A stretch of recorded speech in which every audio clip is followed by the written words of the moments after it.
Okay. Hello everyone. Welcome back to this quantum and classical statistical physics seminar. The subject today is Introduction to Econophysics, given by undergraduate student in physics Ken Tanaka. He has been working since a couple of years in dynamical system with Dr. Saham Biswas. If someone have a question, feel free to ask and I will notice to Ken. It is a pleasure listen your talk, Ken, and now I give you the word. Thank you, Dalia. Okay, so hello everyone. Today my presentation will be about Introduction to Econophysics. As Dalia mentioned, I'm a student, undergraduate student in Universidad de Guadalajara, and I'm a physics student. Today I'm going to talk about a brief introduction to Econophysics. And since I've invited a very broad range of people from many different backgrounds, I would like to make this talk in a very wide range and useful for everyone, I would say. So first, I would like to begin by saying that humans are social beings. And this is not a very new idea. It's just, but it's very important to note these things because since we're considering about social interactions in econophysics, or at least in economics and social studies, we use these interactions as a fundamental part of the study. So first of all, I would like to begin by introducing this social aspects of econophysics and social studies, actually, and then go deeper and deeper into the statistical physics area. And then finally, I would like to end by giving an example of how statistical physics has been applied in this realm of economics. So first of all, interactions, just as a straightforward thing, it's you could look at this picture and say, well, it might be a bit complex, but actually it's not that complex. It's actually a really simple matrix filled with ones and zeros that can describe these pictures and can relate all the interactions given in one system. Now, a sociologist or even any person would argue humans don't like to be treated like a number. And well, yeah, I mean, it's normal that humans don't like to be treated. However, I would like to note that even though humans don't like to be treated as like a number, many aspects in any science treat them like that, and many industries also treat them like that, treat humans as allied numbers. So first of all, I would like to quote one of my favorite scientists who just passed away last year, Dr. Dietrich Stauffer. And he mentions that the law of large numbers averages out over individual fluctuations and makes general trends more clearly visible. Okay, so Aristotle, for example, presented in his he presented the foundations of physics in his Physica, and in that he mentioned that barter is a form of exchange in which which is used in most societies. So yeah, another example is Huygens. Huygens, who worked with optics. On the other hand, he also worked with insurance and annuities. Now, we also have the famous astronomical object known for Halley. Halley was also a scientist, and he also studied mortality and life expectancy. And I would also like to quote other scientists such as Quetelet, uh, Comte, Isaac Newton. Actually, also lost a lot of his fortune in a really bursting speculative bubble. So yeah, I mean, in South Sea. Then there's also rumors out there that say that Carl Friedrich Gauss actually derived the binomial distribution, um, the normal distribution, sorry, but by just estimating the default risk, we're giving the credits to his neighbors. They're just rumors, so I won't go much into details about it. But yeah, there's also Carl Friedrich Gauss was also asked to evaluate the fund of pensions for widows and the professors of the University of um, Göttingen. Yeah. And lastly, I would like to mention Bachelor, who who in his thesis, theory de la speculación, he presented the random walk many years, 5 years actually, before Einstein did. So he didn't go into very rigorous mathematics nor rigorous economics in that standpoint. But yeah, I mean, he studied the dynamics of the stock market, and which is later known to be the Chapman-Kolmogorov equation. Um, and he also recognized what is called the Wiener process. Now, I would like to mention here that social scientists and economists have uncovered by themselves independently and doing great work in literature, in academic literature, with tons of academic literature. And they have uncovered interesting and seemingly universal behavior in human society. However, these patterns actually are not that, do not fit that well. And this is due to the fact that, for example, in economics, or at least in the stock market, computers are making the transactions nowadays. It's not actually the human being making those transactions. And on the other hand, um, uh, there's also insurance companies who actually also treat humans as numbers, as a probability of how they're going to go in the future. So it's not that we are trying to speculate deaths or risk or and that sort of things. It's just those kind of things. Treating human like numbers has a very long tradition. It's been for a long time, and nowadays is basically indispensable. And well, you might ask, why statistical physics? So one of the reasons, one simple reason uh, for statistical physics is that we can. And now I'll go more into detail of it, but how we can do this, how statistical physics actually do this.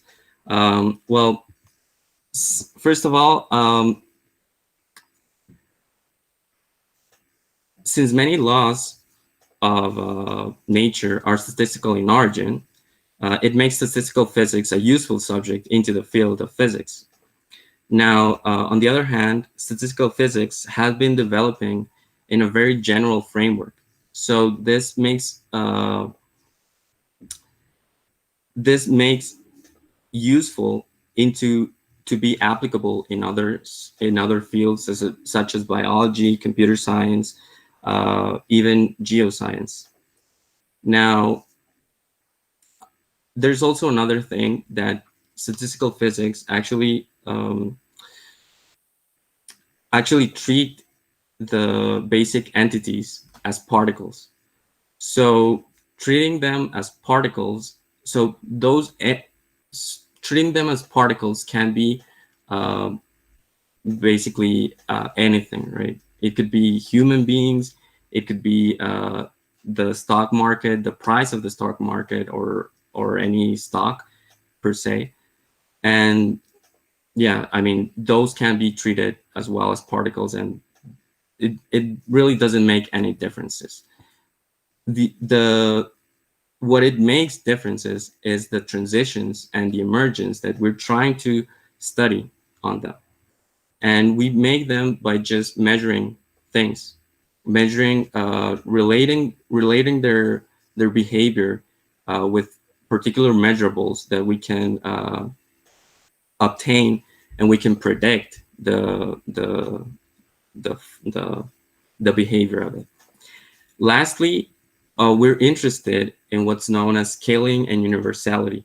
So it really doesn't matter in this case the size of the system. If the system has if the system behaves the same way in any size given, well, it's basically just scaling the law, and it makes it universal in that behavior, in that particular behavior. Now, econophysics was coined actually by Eugene Stanley. It was coined in a statistical physics conference in Kolkata in 1995. And well, this with just a quick Wikipedia search, you can find that econophysics is actually a heterodox interdisciplinary research field, and it was developed by scientists which were unsatisfied with the traditional explanations and approaches of economists. So they try to solve them in their own language, including uncertainty and stochastic processes and nonlinear dynamics. Yeah, so now I'm going to go into detail in the example of it. However, I would also like to mention that dynamical socioeconomic systems exhibit self-similarity in it while going from one phase to another, similar to the critical phenomena described in physical systems. Studies have revealed actually that interesting patterns in behaviors in social systems such as elections, growth in population and economy, income and wealth, they actually behave in those patterns. Now, the statistical mechanics of money is a good is a really nice article made by Chakraborty and Chakrabarty. Now, before going just as an introduction into economics, there's this law called Pareto Law. He discovered this law in 1897, and what it mentions is the distribution of the income wealth of the individuals in the market decreases with the wealth M following a power law. So this basically means that less than 10% of the population in any given country possesses more than 40% of the wealth, and they follow the power law. Now, I would like to talk about. I will give an examples, certain pictures of it, so you can see how is this power law behaving. And what we're trying to do in this, what they were trying to do in this statistical mechanics paper, it's actually know in detail or know the basic foundations of how this Pareto law actually emerges by simple dynamics given. So first of all, the ideal gas model. So what they were doing is just an ideal gas model of trading. Now there are three important keys, or three important properties to keep in mind. The first of all is that the activity is confined. The trading activity is confined. So basically, there is no immigration or emigration out of it, and then no money is flowing out or flowing in that sense. Now, also what I'd like to mention is that at any given time, the agent I will possess MI and will never have negative money. This means it won't have any debt. Any agent will not have a debt for the others.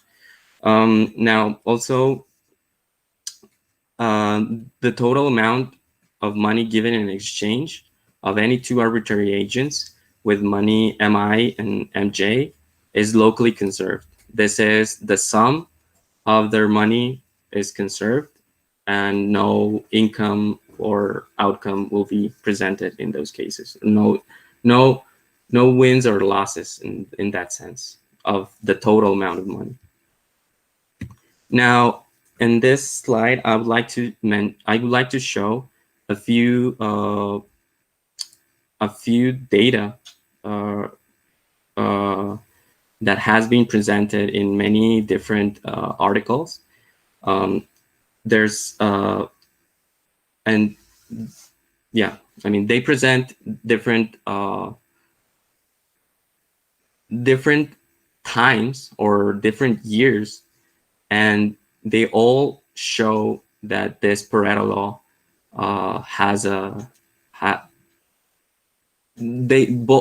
all of them follow a Pareto law. So basically, the 10% of the total population, the most richest people have more than 40% of the wealth of a country. So yeah, and in these two articles, actually, that's what we're trying to achieve, to obtain these laws. Now, there was a paper given before Chakraborty and Chakrabarty presented it. I don't remember the specific. I forgot the name, but yeah, it's a simple. It consists of a simple ideal gas. In this case, the exchange given in between two agents, which actually just give out the entire money onto another one, and that's how the exchange is given, and they just basically lose or gain or their money. Now, I would like to mention that that follows Gibbs probability distribution. And the Gibbs probability distribution is given in the equation number 2 as that, and where T represents actually the temperature, what we could call it as a temperature. N would be the number of agents present in that model, and M would be the total amount of money in the given model. So the Gibbs probability distribution actually follows multiplicative property, and the multiplicative property is given as follows: as just the PM of one scenario times the from another scenario is basically same as just the sum of them. So if we supply more money onto the distribution, if we supply more money, it's just like raising the temperature of it.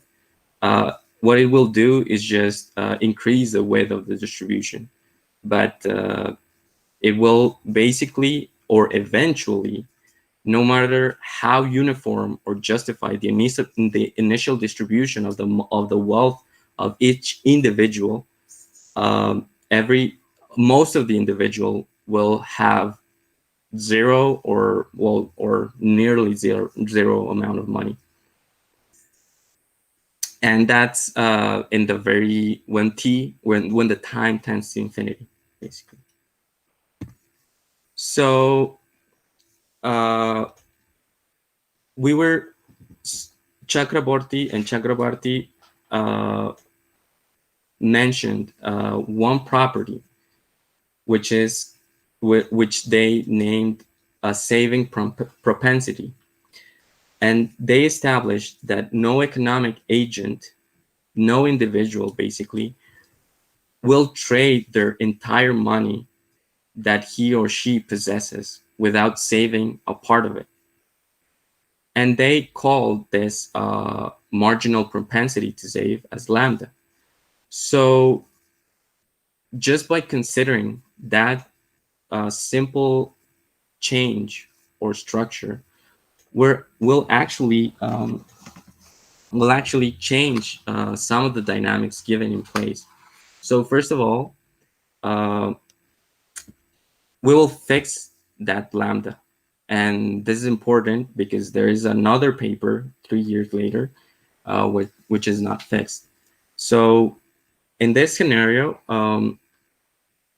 the agent mi in the next step after the exchange is given will be just equal to mi plus delta m. Meanwhile, and the agent j on the next event or the next time after the transaction is given, we'll just have the opposite of it. So we'll consider this delta m as that function, or that formula in there is just, if you do the math, it actually just is just saving the fraction out of each person and so on. And now, once we cut off the saving propensity, some economists have studied this marginal propensities to save, and those marginal propensity, it's actually really a constant. It really has a constant in it. So so that's why in this case, in this first case, they mentioned it as to be fixed. Now from that cutoff of what you're going to be willing to invest or willing to give or willing to make the transaction, we choose a random fraction out of it. So this random fraction actually is giving due to the randomness of the natural behavior. So now some properties emerge out of this simple consideration out of lambda. The first of all is that it doesn't depend at all of the initial distribution of the money in the market. Second of all, the distribution is independent of the market size n and the average money in the market. And now, given that only a fraction of the total amount of money of each individual is saved, actually destroys the multiplicative property and basically transforms from a Gibbs distribution form to an asymmetric Gaussian-like form. So as soon as lambda is introduced. Now, Chakraborty actually mentioned that just by introducing this marginal propensity to save, the system becomes interactive. Or that's the specific term they use. So there is interaction in them. So basically, these are the results. So the circled distribution would actually be the Gibbs form distribution. And so as you can see, it really goes directly into zero, and almost nobody has money left. The other, just by adding this tiny assumption of lambda, it actually makes or changes the entire distribution and has this asymmetric type of Gaussian distribution. Now, in this, PF represents actually the probability distribution of the fixed lambda. Okay, and so M, from actually being the most probable money, actually from being from zero, it actually moves to be it actually starts shifting away from zero. So in this scenario, everyone gets money in that kind of sense. Everyone does end up with some amount of money, and that's good, because I mean, in society we don't see actually that people just by having money they get poor in those cases. So this kind of self-organization in the money market is reminiscent of the invisible hand effect, and was suggested by Adam Smith. So if we tend to lambda equal to 1, which is the other case around, instead of not saving anything and then saving completely everything, well, that actually makes the socialist dream of self-interest. It's the socialist dream is basically achieved in that scenario. One would be interested in the individual's money, so in each person, how it fluctuates in time, and I will go into that, but I can tell you that actually it fluctuates randomly. There's no steady growth or so on. So yeah. So before going into the last point, I would like to mention that what this paper actually leaves us is that just by initiating a small saving, it actually makes it to end up with money. And this is a very tiny change in the equation, but it actually makes drastical changes in the behavior of the system.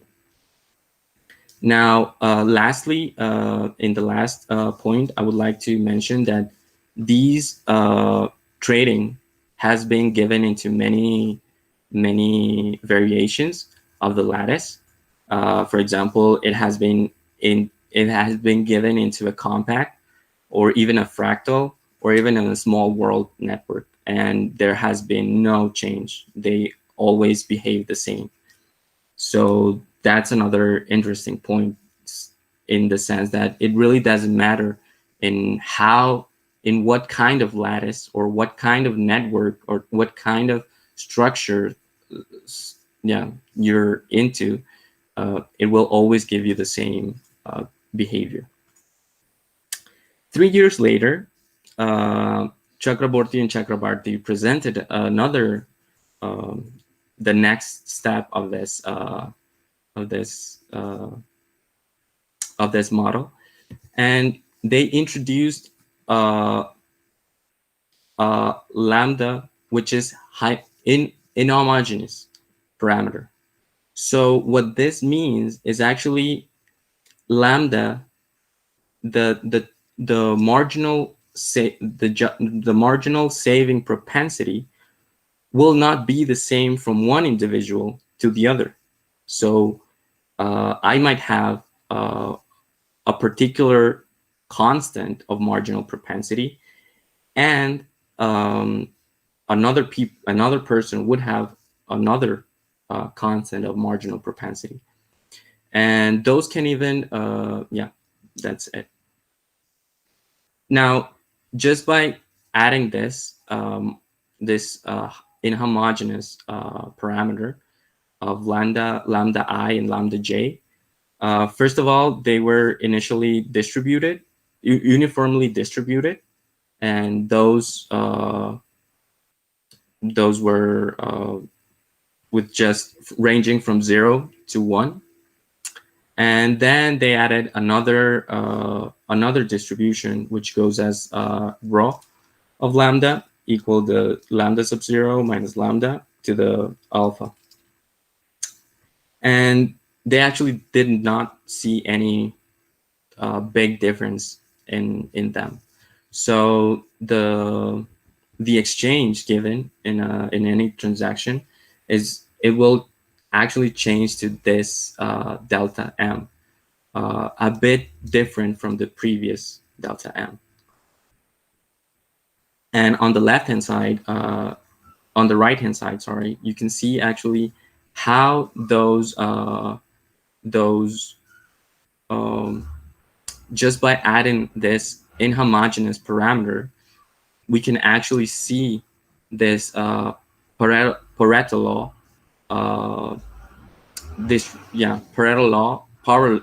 Pareto Law with a very unique power law distribution going as 1 plus nu equal to 2, and yeah, and adding another distribution in it with different alphas, it really doesn't make much of a difference in them.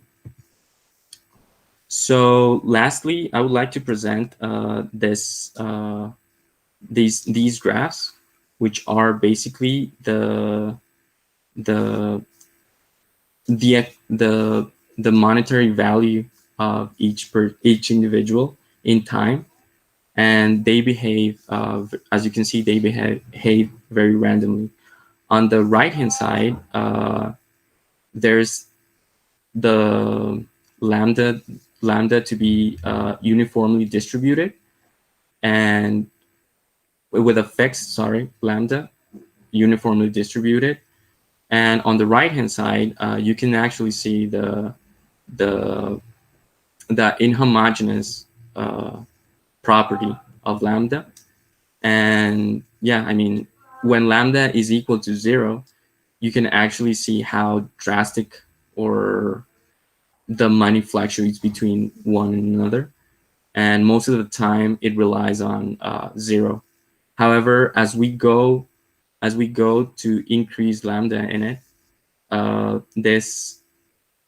the mean value of the money of each individual actually moves from 0 upwards, and you actually end up with money instead of without money.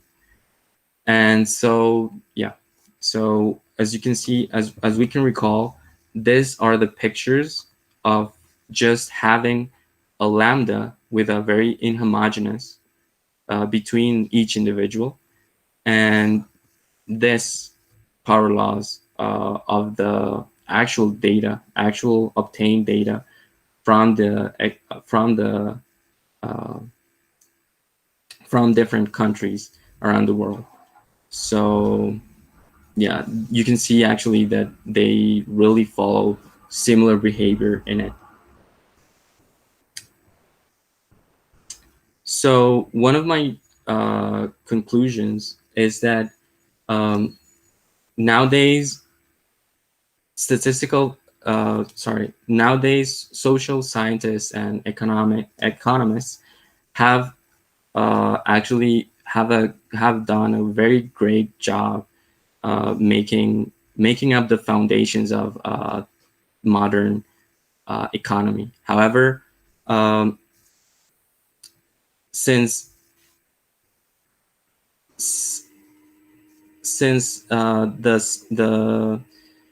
the modern world actually is asking for new methods to be applied in this world.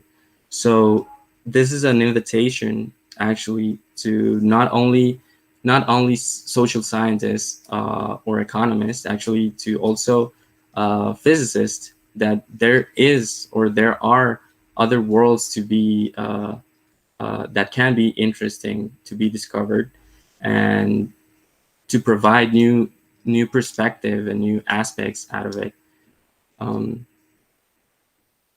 Yeah. So instead of making up the independent work, actually having the interdisciplinary work would be much greater in those scenarios. Thank you very much.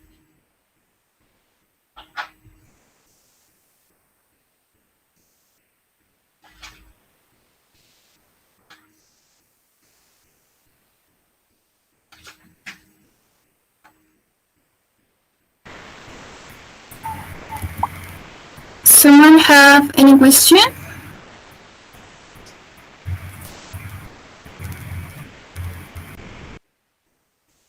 I do have one question. So, do you know if Econophysics has been considered the to give the time dependency on the lambda parameter? Yeah. I mean, they also have actually made this studies with making lambda vary in time, and yeah, and they have seen much no difference in it, because I mean, at the end of the time, even if the lambda is fluctuating,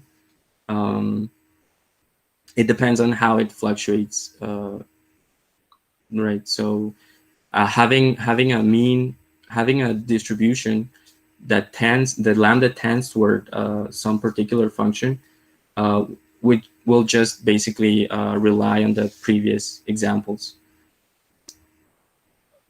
Okay, thanks. Francois has a question. He is asking if in the model with Born Lambda there are rich and poor people. Is there a correlation between wealth and Lambda? Is there a correlation between, sorry? Between wealth and lambda. So, I mean, everybody has a given lambda. I imagine everybody has a fixed lambda throughout time. So are the rich people the ones who save a lot, or the others? Yeah, actually, yes. Actually, the richest are the people who actually tend to save the least, basically. So in tend to save the most. Sorry, not save the most. Save the. Sorry, let me get my mind straight. It was.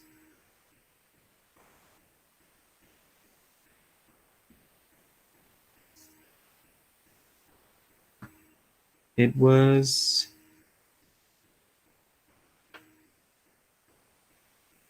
Yeah, there were the people who saved the most.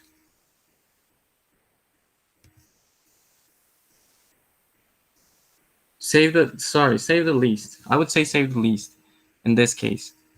In this inhomogeneous parameter, I would say they were the ones who saved the least. The were the ones that the the ones that were the richest in those cases. Yeah, that sounds somehow reasonable. If on the one hand you risk a lot of money, and on the other hand you're lucky, then you might become rich.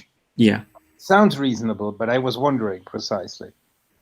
Yeah, I think I don't really remember in detail, but yeah, they mentioned those things. I Okay, thank you very much.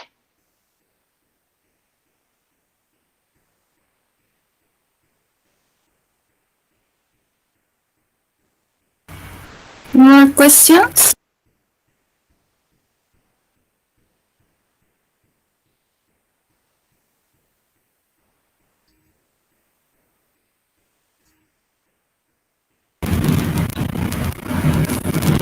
I think there are no more questions.